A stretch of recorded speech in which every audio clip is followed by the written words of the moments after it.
What's up, everybody? I am Jesse, or GameOverJesse as all of you may know me, here with us for the Zelda Mailbag on the Hylian's Gamescast. I believe episode 33 is Kayla, our co-host, and our returning guest from last week, Ilya Rose, who you all may know from some of our list videos or Zelda theories. So this is the Zelda Mailbag, where you can submit your Zelda questions to be featured on the show, to be answered by all of us, to have them discussed. But sometimes we get so many questions that we can't feature them all on the mailbag. Like this time it's going to be a very short mailbag. So if you want to have your question guaranteed to be answered on the show before any of the others, head over to patreon.com/GameOverJesse, where you can make that happen. Plus a lot of other rewards, like being a guest on a Zelda theory, or having me or someone possibly featured on your own YouTube channel, or submitting topics to discuss, like the... I forgot what we just did. We spent like an hour doing it. The top 5 Zelda games that deserve sequels. You can submit your own topic to discuss. I'm almost basically brain dead over here. Alright, so we're beginning our Zelda mailbag with Kayla. So, what is our very first question to start the show? Alright, so our question comes from Skip, ? I guess that's the name? Anyways, their question is, in your opinion, which is the hardest Zelda game, which is the easiest, and which strikes the best balance in the two? Oh gosh. Alright. So, for me, I'm going to start this one off by saying that I think that Ocarina of Time is the easiest. I don't know why. I think it's because I've probably played it the most. If I were to be like an outsider coming in to play Ocarina of Time, I'd be really confused because I feel like there's a lot of guidance in that game. But for me, it's the easiest. And I want to say that the hardest, and I don't think it's necessarily a hard game, but more sometimes it's a little bit frustrating, would be Majora's Mask. That game, like, I love it to death, but sometimes I just get really frustrated, and I have to be honest, like, when I play video games, like, I'm not a very angry person, but I want to say that Banjo-Kazooie and Zelda are probably my most rage-inducing games for whatever reason. It's just like stupid stuff, like continually falling off for no apparent reason. Yes. And I want to say that the one that strikes the best balance between the two would probably be... I want to say Breath of the Wild, just because there's so much you can do in that game, and I feel like it's a little bit more open for different kind of, like, more casual to more hardcore gamers, especially with Master Mode. So I feel like that's the kind of game that if I were to try and get someone younger to try and play it, they would probably pick it up pretty easily, because it's not like there's a lot of different controls that you need to worry about, and it, if anything, like, the puzzles might be a little bit hard, especially some of the shrines. I know, especially, like, I get really irritated doing shrines, but yeah, I think that's mine. All right. Do you want to go, Ilya, or do you still want to think about yours? Yeah, I'm trying to vary up my answer because I pretty much had the same exact thing, but I have some other thoughts too. All right. As far as easiest, I'd probably have to agree Ocarina of Time. I was debating Link's Awakening, but then again, I've tried to defeat this one boss 6 times and I'm having it. So, probably Ocarina of Time. I think it's really easy to follow. It's pretty linear. Yeah, probably the easiest. Hardest, it really... Because, like, Zelda 1 is extremely difficult because you have no idea what the heck is going on. You're just put in the middle of nowhere. I swear I have gone back to that game several times. I'm this close to just looking up a Let's Play or something because I cannot find the first dungeon. Maybe just because I keep dying. I don't know. The first? Skyward... Yeah, the very first a dungeon. I can't find a dungeon. I guess I should clarify. Yeah, Skyward Sword honestly is actually pretty difficult for me because of the mechanics, though, and that's because I'm left-handed, and it's right-handed. So I'm like, not only is it difficult mechanics, left-handed. So I'm trying to think. I think I was gonna say Majora's Mask, but I think I'll stick with Zelda 1 as being the most difficult for me personally, because I have gotten nowhere with it. I thought of Link's crossbow training as the easiest, but that doesn't count. So Boo! That's no. cheating. No, yeah. Majora's Mask would be right up there just because even as a kid watching my brothers, I remember thinking, how are you guys getting through this game? Because I don't understand what's going on. As an adult now, I understand it more, but it's still very frustrating. Like, if you're trying to defeat a boss and you get right to the end of that third day and you're like, oh, I have to do this whole bunch again. I love the game, and I would agree Breath of the Wild strikes a good middle ground because of how free it is. And I feel like there's a really good mix of different types of gameplay. You have combat, but you also have puzzles like shrines, and I am a huge puzzle fan. I don't like playing actual puzzles, but puzzle mind games. And so the shrines are like my favorite thing. Now, when there's a test of strength, I'm like, I mean, obviously if it's minor tests of strength, I'm just like, okay, bye. But major tests of strength, I'm like, how many weapons do I have? Am I willing to lose them all right now? But I learned that if you die in the middle of it, you get all your weapons. But still, yeah, I think that would be my middle ground, is both. Alright, my turn? Yeah. Alright, okay, so the easiest, I would say, is A Link Between Worlds. It's pretty easy. Because I feel on 3DS, Nintendo may have designed it to be easier for younger players.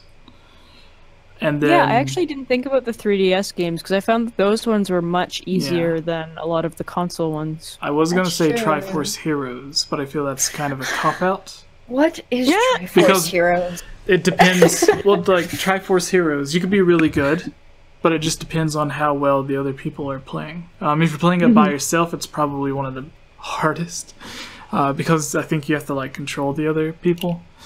Yeah, it's really more based on like kind of a team play. Yeah, so I would say for traditional Zelda games, A Link Between Worlds being the easiest. For the hardest, I would say... So, people in chat were saying Zelda 2. A lot of people do look at Zelda 2 as being really, really hard. But, at the two things I want to say at the time, it was just standard difficulty. Like, early Nintendo games are notorious for being super difficult, like giving you one life, and then you have to go through the entire game without being hit once. Even if you look at the old Donkey Kong Country games, like you basically get 2 lives. If Donkey Kong and Diddy Kong are dead, then you're out. So, yeah. What is the other? So Zelda 2, you can make it easy by leveling up.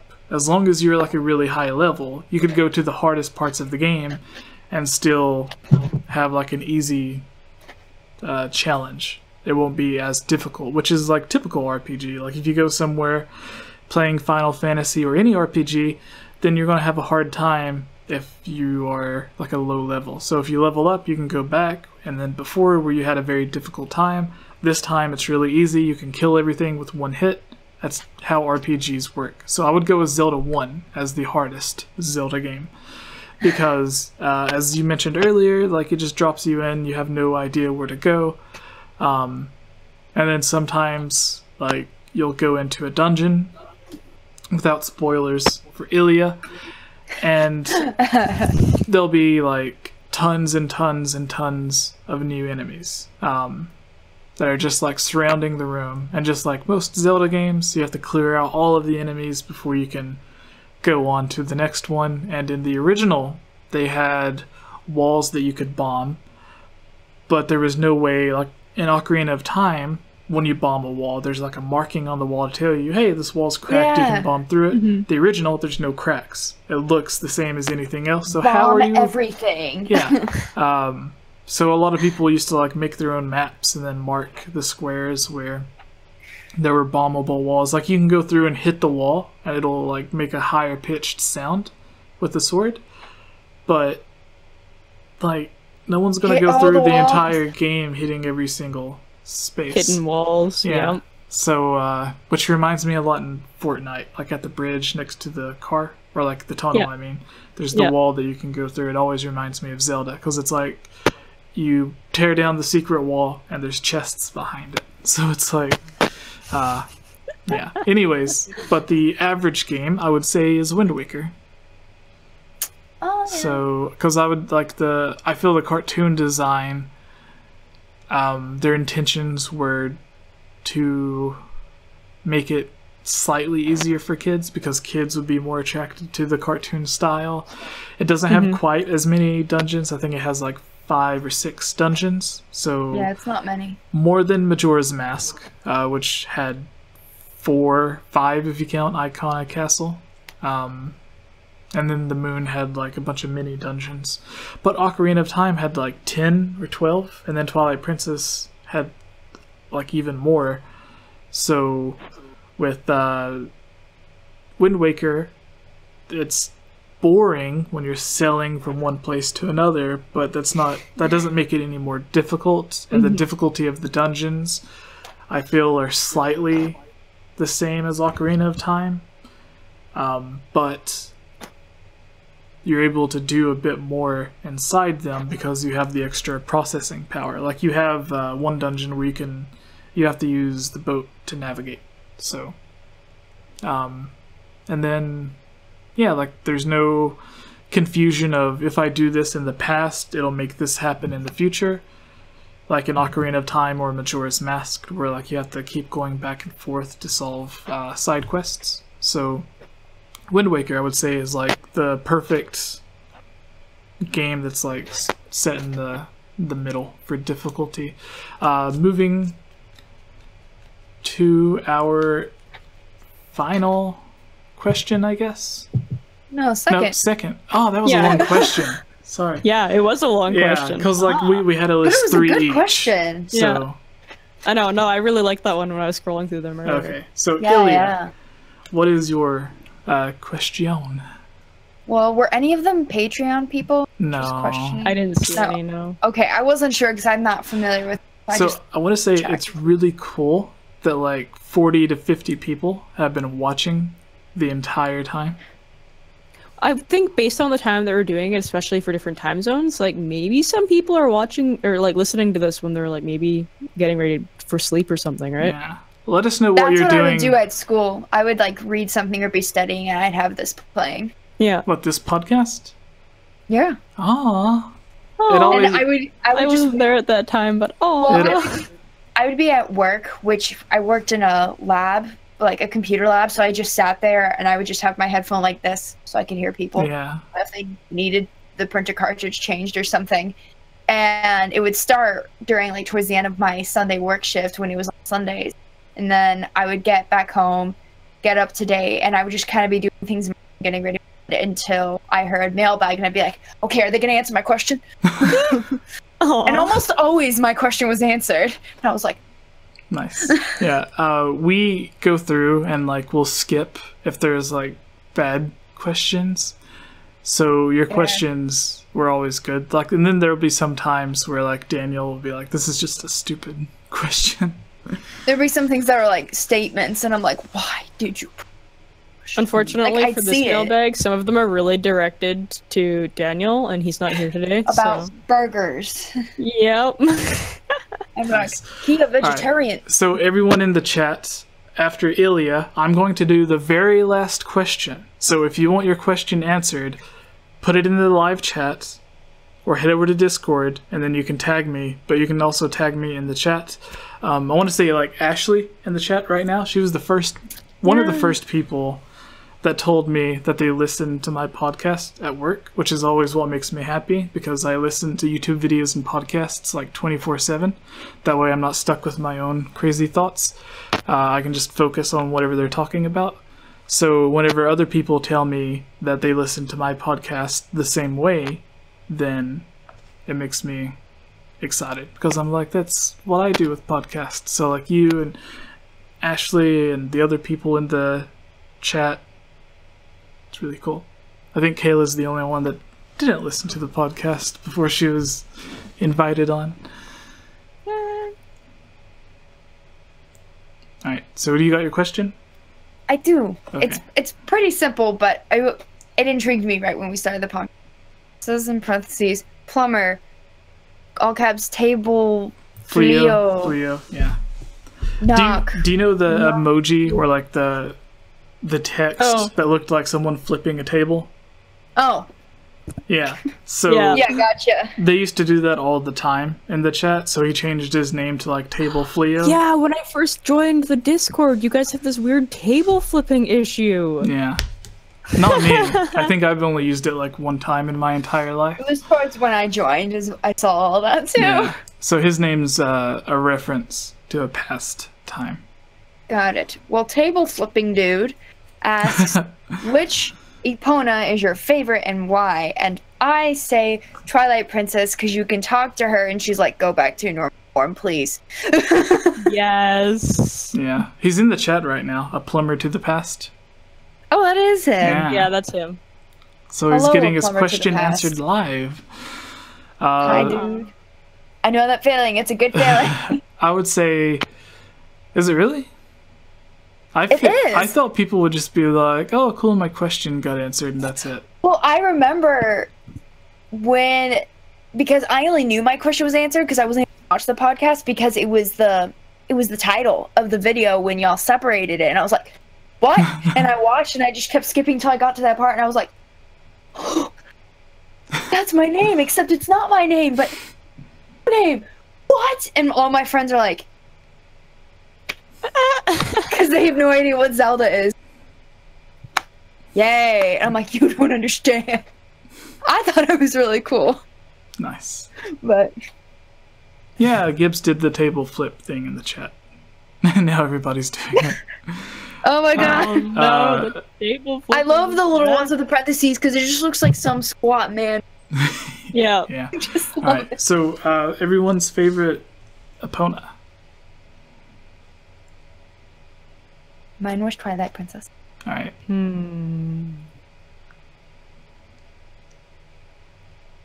Jesse, Mine- you go first. I'm Oh. still thinking. I was gonna say,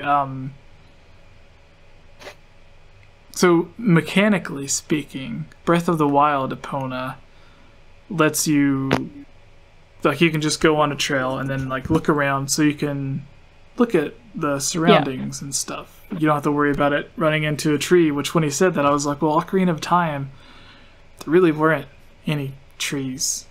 And then it's like you're stuck in a giant circle with Epona. Like, you couldn't do any, like, you're not taking her to Kakariko Village or anything. Yeah. Majora's Mask was basically the same. And then Twilight Princess, she was a lot more useful in Twilight Princess. There was actually side quests where you used her, which I guess there was in Majora's Mask as well. But it's like in Majora's Mask, the quest was like get from point A to point B, but point B was like 10 feet away. From like Romani Ranch to what is it? I forgot. No, Castle. No. Clocktown. Yes, that's it. Sorry, Clocktown. So Romani Ranch to Clocktown is like a lot shorter than, which I don't even remember if you have to guide it to Clocktown. I remember there was the side quest or whatever, but I don't remember. Anyways, Twilight Princess had the quest that used Epona, and then the boss battle made use of Epona. So that was really cool, but I'm going with non-existent Toon Epona. I actually debated that. Yeah. I did. Wow, you guys. Yeah, no, Twilight Princess Epona would be my favorite, especially because I had so much fun naming her. So much fun. I will What did not you give name? any. I know I can't give any words? examples. Yeah, Will because it Nintendo was, email us and be like, you said a Yeah. bad word in the podcast? yeah, no, Nintendo would straight up be like, Kayla, unacceptable. I can't believe you did that to Epona. Oh my gosh. Nice.